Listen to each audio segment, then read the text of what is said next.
السلام عليكم ورحمة الله وبركاته. بسم الله الرحمن الرحيم.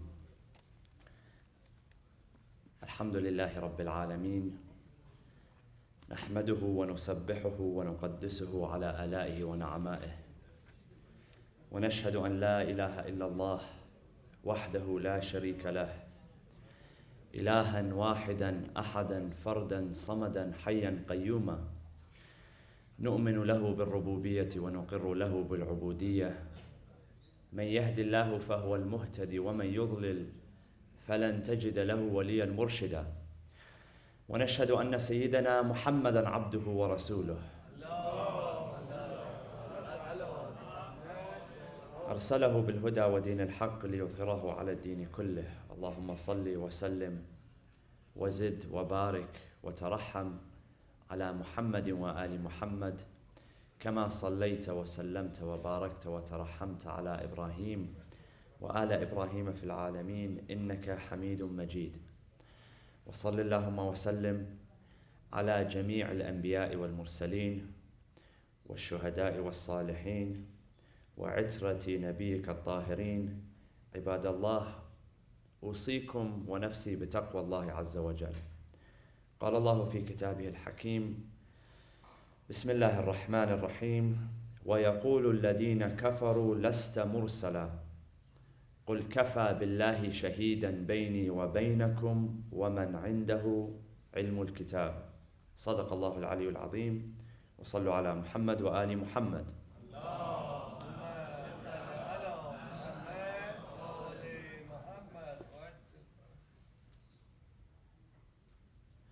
Chapter number 13, Surah Ra'd, verse 43, the final verse in that chapter, states, وَيَقُولُ الَّذِينَ كَفَرُوا لَسْتَ مُرْسَلًا.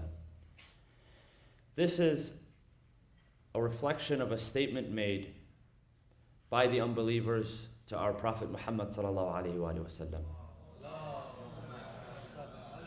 in which they say that you are not a mursal, you are not a messenger. And this was one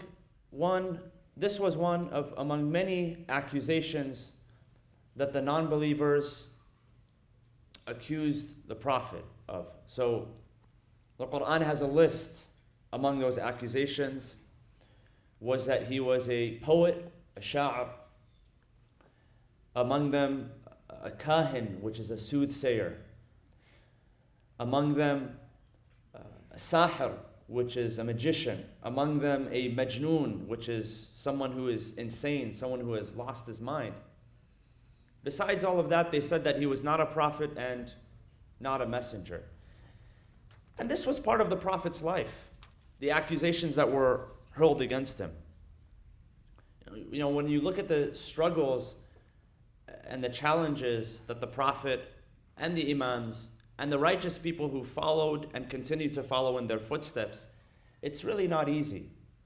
And what makes life meaningful are struggles and challenges. Some people, you know, they ask the question that, why is it that we have to be in this world, a world of struggle and a world of challenge? Well, ultimately, the knowledge of that why belongs to Allah subhanahu wa ta'ala. The ultimate knowledge of that why. They ask, why is it that God, you know, instead of having this in this life, and alam al-barzakh, you know, he could have streamlined the whole process, and you know, from alam al-dhar and alam al-arwah, we could have gone straight to alam al-akhirah. We don't have to go through alam al-dunya and alam al-barzakh. So, alam al-dhar and alam al-arwah is that pre-existent world in which our souls were created. Alam al-dunya is this world that we're born into with this body and with this mind and with this heart. And alam al-akhirah, alam al-barzakh is a purgatory, and alam al-akhirah is the next world. Why is it that God had to put us through this world? Why is it that he couldn't have just put us in heaven? He's able to do that. And one of the things, you know, when I get that question, I tell people to think about it in the following way.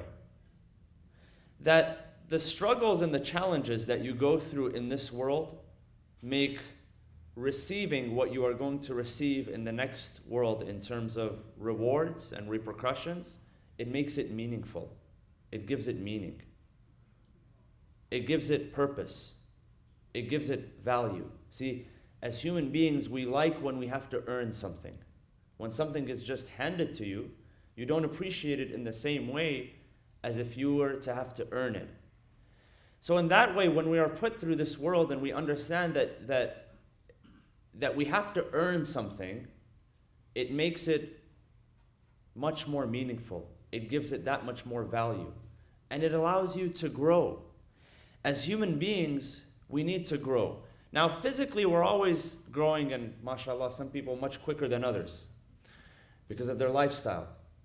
Physically, you'll grow from the time you're born out of the womb, a baby, until there's this growth in body. There's a growth and there's a decline. There's weakness and then strength and then weakness. And Allah subhanahu wa ta'ala says that in the Quran, that we created you from weakness and then we gave you strength, and after that strength, you go back to weakness. In terms of your physical body. But you grow in age. None of us can stop that process.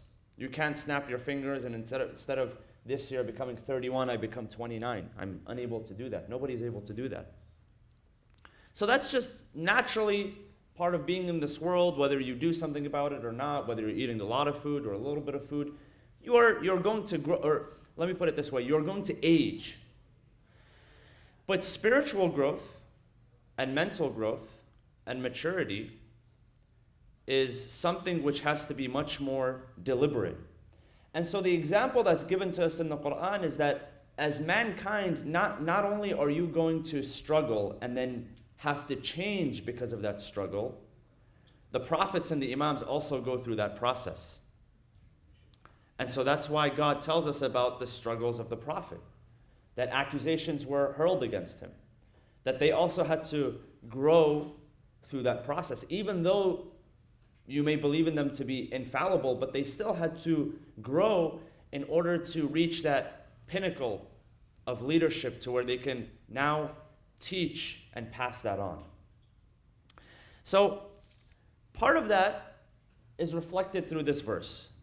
وَيَقُولُ الَّذِينَ كَفَرُوا لَسْتَ مُرْسَلًا.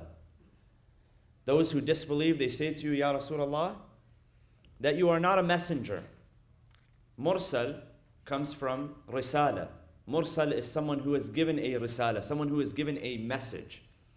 So what they said to him was that you are not a messenger, meaning that all this that you have brought down, it's not a message, it's jibber jabber, it's whatever, it's nothing, it's valueless.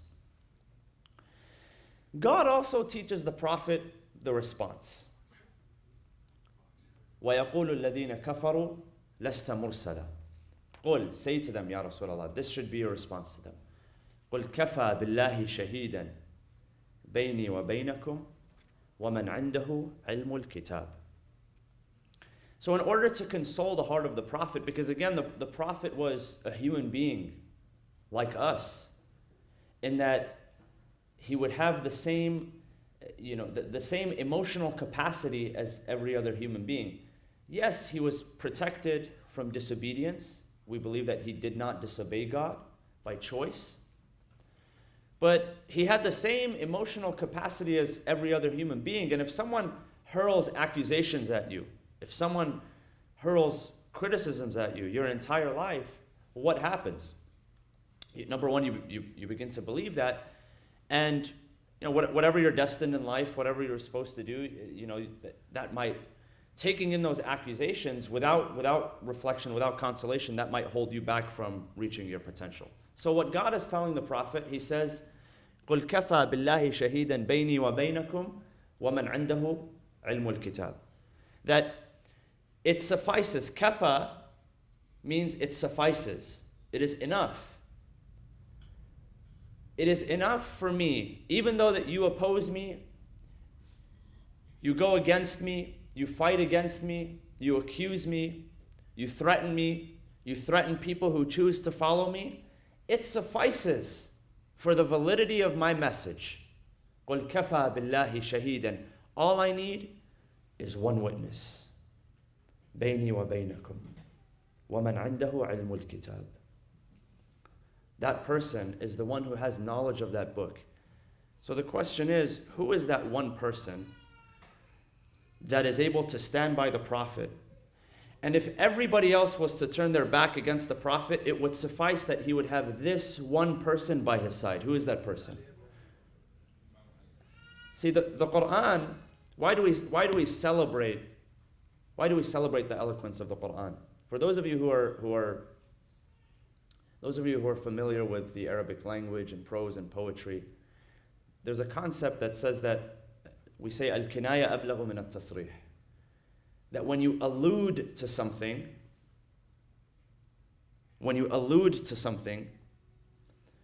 that is more powerful than an actual statement. So the name doesn't need to be brought up. See, the Quran, it's a perfect balance between delivering what you need to hear, but also delivering just enough so that if you have sound mind and sound intellect, you begin to ask the right questions and you begin to arrive at the proper results. قُلْ كَفَى بِاللَّهِ شَهِيدًا بَيْنِي وَبَيْنَكُمْ وَمَنْ عِنْدَهُ عِلْمُ الْكِتَابِ. It doesn't say exactly, it doesn't even mention the name of Ali ibn Abi Talib in the Quran. But it's more powerful that it says that all I need is one person. Because the intelligent person, if you think about it, who is that one person that would stand by the Prophet's side, that would give his life to defend the message and to defend the cause? And you know that's such a powerful message because what that is saying is that in terms of support, you need quality, not quantity. We live in a world where you can have 10,000 friends on Facebook, 5,000 friends on Facebook. How many of those friends will attend your funeral? How many of them will be there by your side when you need them? I was reading I maybe shared this before. But the number one determining factor at the top of the list that determines whether people will attend a funeral or not attend a funeral is what? Does anybody know? It's not traffic. It's the weather. If it rains or not. Just the light rain determines whether somebody is going to attend a funeral or not attend a funeral. And so, and we're concerned what everybody thinks about us. What is this person going to think and what's that person going to think? And this person accused me of this and that person accused me of that. And the Quran is telling the Prophet, all you need is one good quality person by your side. One good quality person.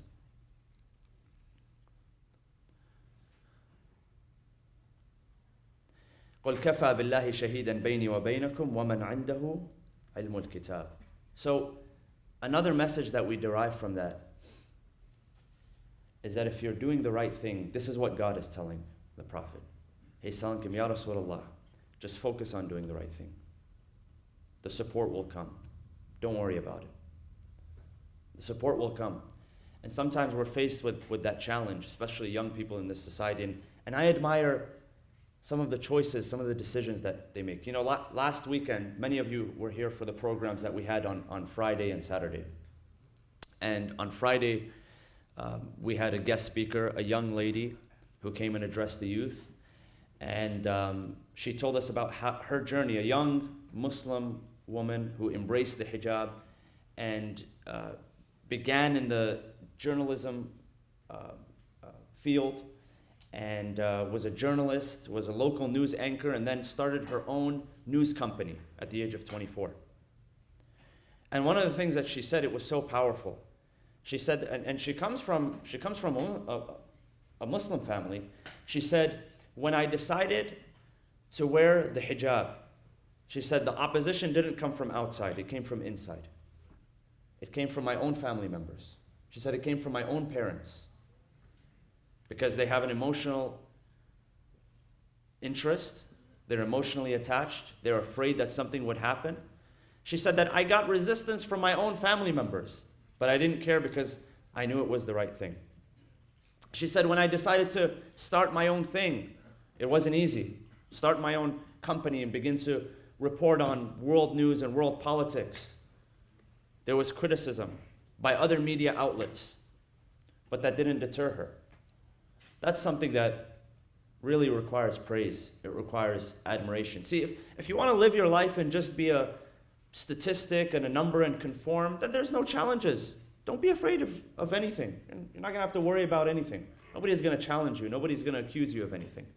But once you choose to stand out, God is telling the Prophet that there is going to be criticism, but don't worry, Ya Rasulullah. You have somebody by your side that if the entire world turns against you, it's okay. That's all the support that you need. Quality, not quantity. قُلْ كَفَى بِاللَّهِ شَهِيدًا بَيْنِي وَبَيْنَكُمْ وَمَنْ عِنْدَهُ عِلْمُ الْكِتَابِ. And such an eloquent way to describe Imam Ali alayhi salam, the one who has knowledge of the book. عِلْمُ الْكِتَابِ. The kitab is what? The book of life, the Quran. And there are narrations that describe how profound that meaning actually is. You know, you look in another part of the Quran, and when Allah subhanahu wa ta'ala when he is narrating the story of the Prophet Sulaiman and the exchange with Bilqis, the Queen of Sheba, and how he had requested. Now, God gives the Prophet Sulaiman certain abilities. The ability to control the wind, the ability to he placed armies of man and jinn at his disposal in order to build and create and mobilize. And so he comes into he comes into communication with Bilqis, the Queen of Sheba, and he wants somebody from his armies, from his circle, to bring to him the throne of the Queen of Sheba. However many miles that is, hundreds of miles, thousands of miles, from where she was in Yemen all the way to where he was in Palestine. Whatever the distance is. And so, there's the consultation, and that's narrated in the Quran. And the Quran says, قَالَ الَّذِي عِنْدَهُ عِلْمٌ مِنَ الْكِتَابِ. Another person who's unnamed, a person who has some knowledge of the book. عِلْمٌ مِنَ الْكِتَابِ. And the narrations tell us that was his disciple, Asif ibn Barkhia. And he said that I will bring it to you. I will bring the throne of Bilqis from there to here within shorter than a blink of an eye, a twinkle of an eye. And he was able to do that. Ilmun min al-kitab, some knowledge of the book. In this verse, God is telling the Prophet, you have someone who has knowledge of the book, all of the knowledge of the book, not some of it. Ilmul kitab, not ilmun min al-kitab. And that tells us how profound and how powerful that actually is. So what that tells us, we take that a step further, and what that tells us is that this person who stood by the Prophet, Imam Ali alayhi salam, having knowledge of the book wasn't just because many people today, they have knowledge of the book in that they've memorized the Quran. How many people do you know have actually memorized the text of the Quran?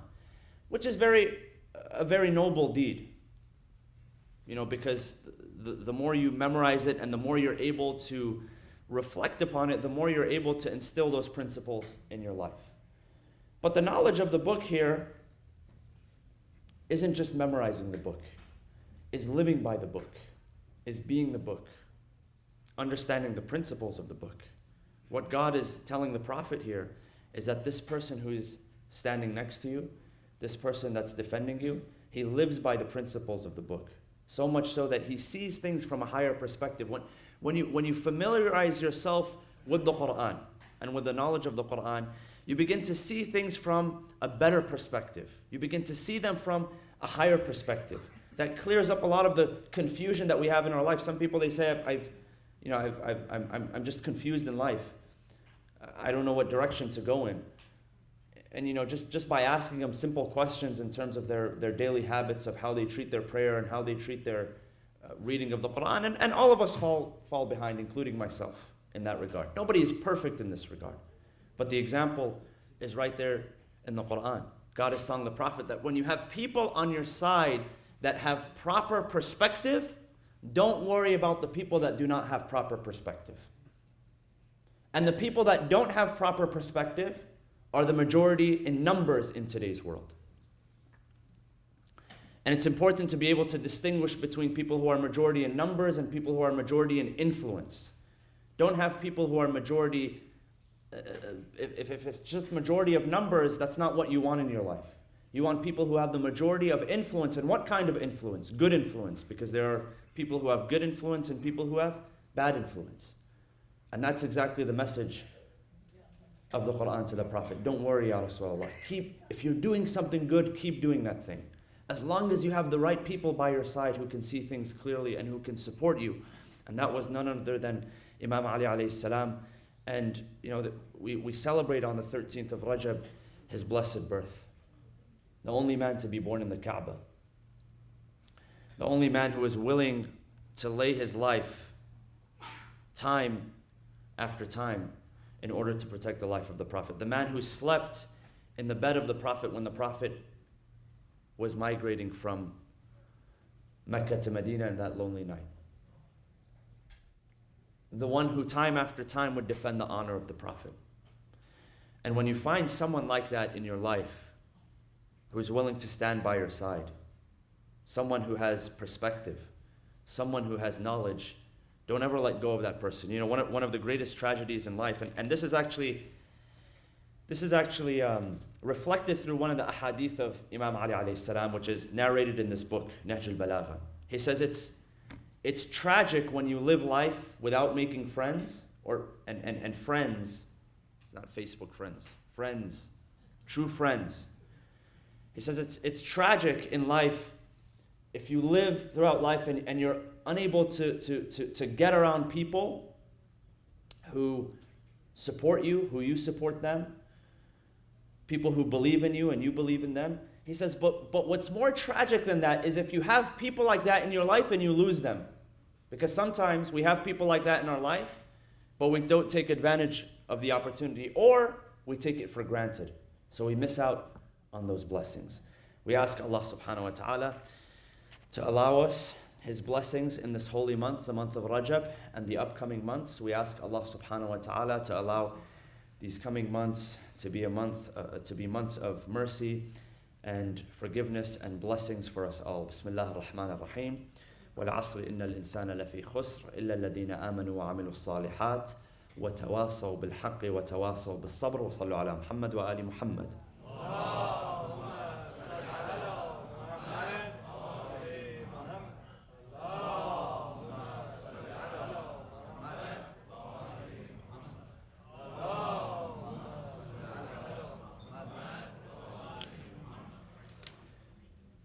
بسم الله الرحمن الرحيم الحمد لله رب العالمين نحمده ونسبحه ونقدسه على آلائه ونعمائه ونشهد أن لا إله إلا الله وحده لا شريك له ونشهد أن سيدنا محمدا عبده ورسوله أرسله بالهدى ودين الحق ليظهره على الدين كله. اللهم صل وسلم وزد وبارك وترحم على محمد وآل محمد كما صليت وسلمت وباركت وترحمت على إبراهيم وآل إبراهيم في العالمين إنك حميد مجيد. وصل اللهم وسلم على أوصيائه وخلفائه وعترته وأهل بيته حلي أمير المؤمنين وقائد الغر المحجلين وعلى البضعة الطاهرة فاطمة الزهراء سيدة نساء العالمين وعلى سبط نبي الرحمة وسيد شباب أهل الجنة الحسن والحسين وعلى علي بن الحسين ومحمد بن علي وجعفر بن محمد وموسى بن جعفر وعلي بن موسى ومحمد بن علي وعلي بن محمد والحسن بن علي والخلف الهادي المهدي عجل الله تعالى فرجه وسهل مخرجه وجعلنا من أنصاره وأعوانه. عباد الله أوصيكم ونفسي بتقوى الله عز وجل. Since we are celebrating the birth of Amir al-Mu'mineen alayhi salam, I'd like to just pick out a number of traditions from the book Nahj al-Balagha, and for those who are able to get your hands on this book, much of it, of course, when you read is lost in translation. Much of the profound meaning is lost in translation. Regardless, it is really a great book because especially if you read the Quran and understand the principles of the Quran, you find those principles reflected in the words of Amir al-Mu'mineen. You find a true application of the Quran in the personality of Amir al-Mu'mineen. And so, just a few of those narrations. And of course, as you know, Nahj al-Balagha is a compilation of the sermons, the letters, and the sayings of Amir al-Mu'mineen by Sharif al-Radi. And so one of those that I thought I'd share, one of those traditions, he says, the most capable of pardoning is he who is the most powerful to punish. The most capable of pardoning is he who is most powerful to punish. Meaning that if you want to measure the ability to pardon, if you want to measure forgiveness, you look at somebody who is in that position to forgive and pardon.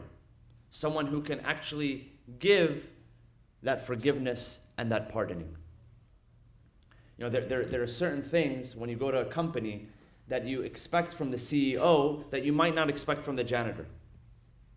Not because one is better than the other, but one is in a position that he can do something that the other is not in a position, and vice versa, maybe. So what he is talking about is the one who has the most power to forgive is also the one who has the most power to punish.